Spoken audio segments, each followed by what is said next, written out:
ಈಗೇನ್ ಅಡಿಗೆ ಮಾಡ್ತಿದ್ದೀರಾ? ನನಗೆ ಮರ್ತೋಗ್ತಾ ಇದೆ ಕಣೆ. ನೀನ್ ಈಗ ಹೇಳ್ದಲ್ಲ. ಅದೇ ನನಗೂ ಸ್ವಲ್ಪ ಮರು ಜಾಸ್ತಿ ಆಗ್ಬಿಟ್ಟಿದೆ, ಅದಕ್ಕೆ ನಾನು ಈ ರೆಮಿಡಿನ ಫಾಲೋ ಮಾಡ್ತೀನಿ. ಖಂಡಿತ ನಾನು ಅದನ್ನ ಮಾಡ್ತೀನಿ. ಒಳ್ಳೆ ಟಿಪ್ಸೇ ಕೊಟ್ಟಿದೀಯ ಅಲ್ವಾ. ಈಗ ನಾನು ರಾಗೋಳು ದಾಸದ ಉಂಡಿ ಅಂತ ಮಾಡ್ತಾ ಇದ್ದೀನಿ. ರಾಗೋಳು ದಾಸದ ಉಂಡಿ. ಇದಕ್ಕೆ ರವೆ ಬೇಕು, ಕಡಲೆ ಹಿಟ್ಟು ಬೇಕು, ಸಕ್ಕರೆ, ತುಪ್ಪ, ಏಲಕ್ಕಿ ಪುಡಿ, ದ್ರಾಕ್ಷಿ ಗೋಡಂಬಿ. ಅಂಕಲ್ ತುಂಬಾ ಸಿಂಪಲ್ ಆಗೇ ಮಾಡಿದ್ರೆ, ತುಂಬಾ ಕಮ್ಮಿ ಟೈಮ್ಸ್ ಅಲ್ಲಿ. ನೀವು ಹಾಗೆ ಮಾಡ್ತಿದ್ದೀರಾ? ಶುರು ಮಾಡೋಣ. ಹೌದು, ಖಂಡಿತ. ಮೊದ್ಲು ಯಾವ್ದು ತಗೊಂಡ್ಲಿ ಬಾಂಡೆ? ಇದೇ ಕೊಡು. ಎರಡು ಸೈಮಲ್ಟೇನಿಯಸ್ಲಿ ಮಾಡೋಣ. ಇದನ್ನ ಈಗ ಹಚ್ಚು. ಇದಕ್ಕೆ ತುಪ್ಪ ಹಾಕೋತೀನಿ. ಜಾಸ್ತಿ ಬೇಕಾ ತುಪ್ಪ ಇದಕ್ಕೆ? ಸ್ವಲ್ಪ, ಯಾಕಂದ್ರೆ ಬೇಸನ್ ಹಿಟ್ಟು ಇದಾಗ್ಬೇಕಲ್ವಾ, ಕರಿಬೇಕು ಅಂದ್ರೆ ಸ್ವಲ್ಪ ಜಾಸ್ತಿ ಬೇಕಾಗುತ್ತೆ. ಇದು ಕರ್ಗೋ ತನಕ ಸ್ವಲ್ಪ ಫ್ಲೇಮ್ ಜಾಸ್ತಿ ಮಾಡ್ಲಾ? ಜೊತೆಗೆ ಆ ಬಾಂಡ್ಲೆ ಈ ಕಡೆಗಿಡು, ಪಾಕಕ್ಕೆ ಇಡೋಣ. ಅಂದ್ರೆ ಬೇಗ ಬೇಗ ಅಡಿಗೆ ಆಗುತ್ತಲ್ವಾ ಯಾವಾಗ್ಲೂ. ಎರಡೆರಡು ಕಡೆಗೆ ಒಟ್ಟಿಗೆ ಮಾಡಿದ್ರೆ. ಈಗ ತುಪ್ಪ ಹಾಕೊಂಡ್ರೆ ಈಗ ಕಡಲೆ ಹಿಟ್ಟನ್ನ ಹಾಕೋತೀವಿ. 2 ಸ್ಪೂನು ಕಡಲೆ ಹಿಟ್ಟು ಹಾಕ್ತಾ ಇದ್ದೀನಿ. ತುಪ್ಪಕ್ಕೆ 2 ಸ್ಪೂನ್ ಸಾಕಾಗತ್ತಾ? ಅಂದ್ರೆ ಇದ್ರ ಜೊತೆನೆ ರವೆನೂ ಹಾಕ್ತಿವಲ್ವಾ, ಅದ್ರಿಂದ ಇಷ್ಟು ಸಾಕು. 2 ಸಮ ಪ್ರಮಾಣದಲ್ಲಿ ತಗೋಬೇಕಾ? ಕಡಲೆ ಹಿಟ್ಟು, ರವೆ ಅರ್ಧ ಭಾಗ, ಕಡಲೆ ಹಿಟ್ಟು ಯಾವಾಗ್ಲೂ ಅಷ್ಟೇನೆ. ಇದಾಗೋವರೆಗೂ ಅಂದ್ರೆ ಸ್ವಲ್ಪ ಆ ಬಾಂಡ್ಲೆಗೆ ಇಟ್ಬಿಡು. ಇದಿಟ್ಬಿಡ್ಲಾ ಇಲ್ಲಿ? ಹಾ, ಇಡು. ಅಂಕಲ್ಗೇನೋ ಹೆಲ್ಪ್ ಮಾಡ್ನಪ್ಪ. ಅವ್ರ ಅಪರೂಪಕ್ಕೆ ಅಡ್ಗೆ ಮಾಡ್ತಾರೆ. ನೀವು ಯಾವಾಗ್ಲೂ ಅಡ್ಗೆ ಮಾಡ್ತಿರ್ತೀರಾ ತಾನೆ? ಹೌದು, ಆದ್ರೂ ನಿನ್ ಜೊತೆಗೆ ಅಡ್ಗೆ ಮಾಡೋದ್ರಲ್ಲಿ ಒಂದ್ ಸ್ವಲ್ಪ ಖುಷಿ ಇದೆ. ಮತ್ತೆ ಕೈ ಸ್ವಲ್ಪ ನನ್ಗೆ ಏಟ್ ಆಗಿರೋದ್ರಿಂದ ನಿನ್ ಹೆಲ್ಪ್ ನನಗ್ ಬೇಕೇ ಬೇಕು. ಅಂಕಲ್ ಅಡ್ಗೆ ಸರಿಗ್ ಮಾಡ ಅಂತ ಕೈ ಮುರಿದ್ರಾ? ಮುರಿತಾರೆ. ಏನಾಯ್ತು ಅಂಕಲ್? ಹೇಳಿ. ಕೈ ಮುರಿದ್ರಾ? ಅಡ್ಗೆ ಸರಿಗ್ ಮಾಡ್ಲಿಲ್ವಾ ಇವ್ರು? ನೀರ ನಾನಂತೂ ಮುರಿದಿಲ್ಲಪ್ಪ, ಯಾರು ಮುರಿದಿದಾರ ಗೊತ್ತಿಲ್ಲ.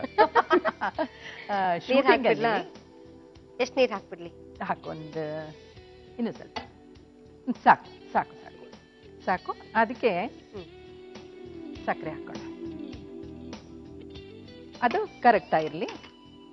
ಸರಿ, ಹೇಳಿ, ಯಾರ್ ಕೈ ಮುರಿದ್ರು? ನಾನು ಸುಬ್ರಹ್ಮಣ್ಯಪುರ ಅಂತ ಒಂದು ಪಿಕ್ಚರ್ ಶೂಟಿಂಗು, ಘಾಟಿ ಸುಬ್ರಹ್ಮಣ್ಯಕ್ಕೆ ಹೋಗಿದ್ದೆ. ಅಲ್ಲಿ ವಿಲನ್ ನನಗೆ ಹೊಡಿತಾನೆ. ನಾನು ಹೀಗೆ ಟರ್ನ್ ಆಗಿ ಬಿದ್ದ್ಬಿಡ್ತೀನಿ. ಆ ಟರ್ನ್ ಆಗುವಾಗ, ಆಕ್ಚುಲಿ ಬಿದ್ದಿಲ್ಲ ನಾನು, ಟರ್ನ್ ಆಗುವಾಗ ನನ್ನ ಕಾಲೇ ನನಗೆ ಇದಾಗ್ಬಿಡ್ತು. ಆಗಿ ಬಿದ್ದೆ. ಬೀಳುವಾಗ ಕೈ ಊರ್ಬಿಟ್ಟೆ. ಸೊ ಇಲ್ಲಿ ಫ್ರಾಕ್ಚರ್ ಆಯ್ತು. ಆಂಟಿ, ನಾವು ಶೂಟಿಂಗ್ ಮಾಡ್ಬೇಕಾದ್ರೆ ಒಟ್ಟಿಗೆ ನನಗೆ ತುಂಬಾ ಚೆನ್ನಾಗಿ ನೆನಪಿದೆ. ನಿಮ್ ಮಗ ಫೋನ್ ಮಾಡಿ ರೆಸಿಪಿ ಕೇಳೋರು ಫೋನಲ್ಲಿ. ನೀವು ತುಂಬಾ ಲಕ್ಷಣವಾಗಿ ಫಸ್ಟ್ ಎಣ್ಣೆ ಹಾಕು, ಆಮೇಲೆ ಈ 3ನೇ ರೋನಲ್ಲಿ ಇಂಥ ಡಬ್ಬ ಇದೆ, 4ನೇ ರೋನಲ್ಲಿ ಇಂಥ ಡಬ್ಬ ಇದೆ, ಹೀಗೆಲ್ಲ ಎಕ್ಸ್ಪ್ಲೈನ್ ಮಾಡ್ತಿದ್ರಿ. ಹೌದು. ನಿಮ್ ಮಗನ ಈ ಇಷ್ಟು ಒಳ್ಳೆ ಏನದು ಕೋಆರ್ಡಿನೇಷನ್ ಹೇಗೆ ಸಾಧ್ಯ?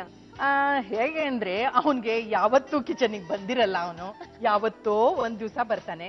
ಸೊ ಅವನಿಗೆ ಗೊತ್ತಾಗ್ಬೇಕಲ್ವಾ, ರೋಗಳನ್ನ ಕರೆಕ್ಟ್ ಆಗಿ ಹೇಳಿದ್ರೆ. ಕರೆಕ್ಟ್ ಅಂದ್ರೆ ನಮ್ಮನೇಲಿ ಡಬ್ಬಗಳೇನಿರುತ್ತೆ ಚೇಂಜ್ ಮಾಡಲ್ಲ. ಆಯಾ ರೋನಲ್ಲಿರೋ ಡಬ್ಬಗಳು ಅಲ್ಲೇ ಇರ್ಬೇಕು. ಸೊ ಆದ್ರಿಂದ ಅದು ಗೊತ್ತಾಗ್ಬಿಡತ್ತೆ ಅವನ್ಗೆ. ಇಂಥ ರೋನಲ್ಲಿ ಈ ಡಬ್ಬದಲ್ಲಿ ಇದೆ, 3ನೇ ಡಬ್ಬದಲ್ಲಿ ಇದಿದೆ, 4ನೇ ಡಬ್ಬದಲ್ಲಿ ಇದಿದೆ, ಕರೆಕ್ಟ್ ಆಗಿ ಅದನ್ನೇ ಹಾಕ್ತಾನೆ. ಅಂಕಲ್, ನೀವ್ ಅಡ್ಗೆ ಮಾಡ್ಬೇಕಾದ್ರೆ ಇಂಟರ್ಚೇಂಜ್ ಮಾಡಲ್ವಾ ಡಬ್ಬನ? ಯಾರನ್ನಾದ್ರೂ ಗೋಳು ಹೋಗ್ಬೇಕು ಅಂದ್ರೆ ಮಾಡ್ತೀನಿ, ಇಲ್ಲಾಂದ್ರೆ ಮಾಡಲ್ಲ. ಯಾವನಾದ್ರು ಆಂಟಿನ ಗೋಳು ಹೇಳ್ಕೊಳಕ್ ಮಾಡಿದೀರಾ ಆತರ ಇಂಟರ್ಚೇಂಜ್? ಇಲ್ಲ, ಅವ್ರಿಗಷ್ಟೆಲ್ಲ ಇದಾಗಲ್ಲ ಬಿಡು. ಇದಕ್ಕೀಗ ದ್ರಾಕ್ಷಿ ಗೋಡಂಬಿನೂ ಹಾಕ್ತಾ ಇದ್ದೀನಿ. ಅದಕ್ಕೆ ಹಾಕೊಂಡ್ಬಿಡ? ಇದಕ್ಕೆ ಹಾಕ್ತೀನಿ, ಅಂದ್ರೆ ಅದು ಫ್ರೈ ಆಗ್ಬಿಡತ್ತೆ. ತುಪ್ಪದಲ್ಲಿ ಹುರಿಯೋ ಅವಶ್ಯಕತೆ ಇಲ್ಲ, ಹಾಗೆ ಹಾಕಿ? ಇಲ್ಲ, ಇದ್ರಲ್ಲಿ ತುಪ್ಪ ಇದೆ ಅಲ್ವಾ, ಸುಮಾರು ಇದೆ ತುಪ್ಪ, ಇದ್ರಲ್ಲೇ ಆಗ್ಬಿಡತ್ತೆ. ಜೊತೆಗೆ ಈಗ ರವೆ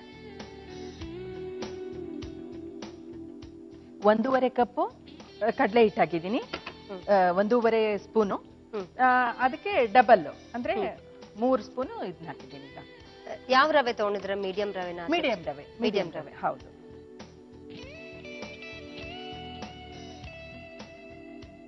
ಇದಾಗಿದೆ ಕಣೆ. ಈಗ ಗಮಲ್ ಬರ್ತಾ ಇದೆ ಅಲ್ವಾ?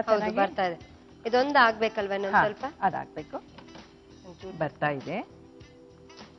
ಬಟ್ ಇದೇನು ಗೊತ್ತಾ ಸ್ವಪ್ನ, ಇದೀಗ ಪಾಕಕ್ಕೆ ಹಾಕಿದ್ರೆ ಇಮಿಡಿಯೇಟ್ ಕಟ್ಟಕ್ ಆಗಲ್ಲ ನಿಮ್ಗೆ. ಇದಕ್ಕೊಂದು ಇದೆಲ್ಲ ಈಗ ನೋಡು ಹಾಕಿದಾಗ ಅಯ್ಯೋ ಪಾಯಸದ ತರ ಇದೆ ಅನ್ಸುತ್ತೆ ನಿನ್ಗೆ. ಆದ್ರೆ ಅದೆಲ್ಲ ಒಂದು 1 ಅವರ್ ಬಿಟ್ರೆ ಚೆನ್ನಾಗಿ ಹೀರ್ಕೊಂಡು ಗಟ್ಟಿ ಆಗುತ್ತೆ. ಆವಾಗ ಇದೆಲ್ಲ ತುಂಬಾ ಚೆನ್ನಾಗಿ ಅರಳ್ಕೊಳ್ಳುತ್ತೆ. ಅಲ್ಲ, ಕಟ್ಟೋದ ಕಷ್ಟ ಆಗಲ್ವಾ? ಇಲ್ಲ, ಕಷ್ಟ ಆಗಲ್ಲ.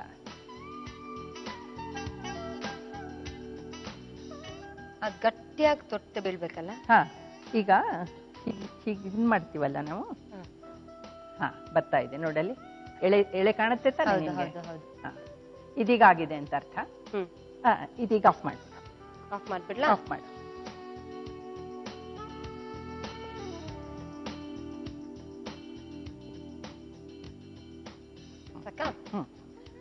ಈಗ ಇದನ್ನ ಚೆನ್ನಾಗಿ ಕಲಿಸ್ಬಿಡು. ಇದು ತಣ್ಣಗಾಗಿ ಕಟ್ಟೋದಕ್ ಮುಂಚೆ ಏಲಕ್ಕಿ ಪುಡಿ ಹಾಕೋಣ. ಈಗ್ಲೇ ಹಾಕೋದ್ ಬೇಡ, ತುಂಬಾ ಬಿಸಿ ಇರೋವಾಗ ಹಾಕ್ಬಿಟ್ರೆ ಅದ್ರದ್ದು ಗಮಲೆಲ್ಲ ಹೊರಟೋಗ್ಬಿಡುತ್ತೆ, ಏಲಕ್ಕಿ ವಾಸನೆ ಎಲ್ಲ ಕಡಿಮೆ ಆಗುತ್ತೆ. ಅದಕ್ಕೆ ಅದನ್ನ ಸ್ವಲ್ಪ ಆ ಕಡೆಗೆ ಇಟ್ಬಿಡು. ಒಂದು 2 ಅವರ್ಸ್ ಆದ್ರೆ 1 ಅವರ್ ಸಾಕು ಇದಕ್ಕೆ.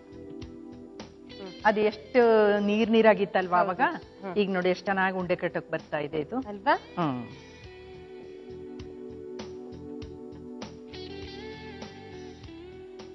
ತಣ್ಣಗಾದ್ಮೇಲೆ ಸ್ವಲ್ಪ ಬಣ್ಣ ಬದಲಾಗತ್ತಲ್ಲ? ಒಂಚೂರು ಒಂದ್ ಸ್ವಲ್ಪ ಬ್ರೌನಿಶ್ ಬರುತ್ತೆ ಅದು ತಣ್ಣಗಾದ್ಮೇಲೆ.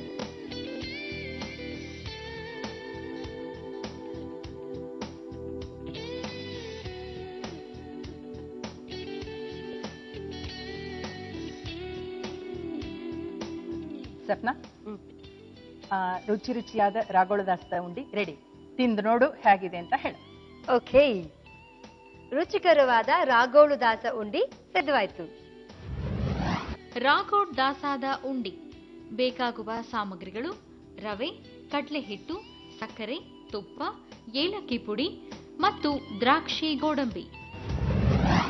ಮಾಡುವ ವಿಧಾನ: ಬಾಣಲೆಗೆ ತುಪ್ಪ, ಕಡಲೆ ಹಿಟ್ಟು, ರವೆ ಹಾಕಿ ಬೇಯಿಸಿಕೊಂಡು ಅದನ್ನು ಸಕ್ಕರೆ ಪಾಕಕ್ಕೆ ಹಾಕಿ ಕಲಸಿ ಉಂಡೆ ಕಟ್ಟಿಕೊಂಡು ದ್ರಾಕ್ಷಿಯಿಂದ ಅಲಂಕರಿಸಿದ್ರೆ ರಾಗೋಡ್ ದಾಸಾದ ಉಂಡಿ ಸವಿಯಲು ಸಿದ್ಧ.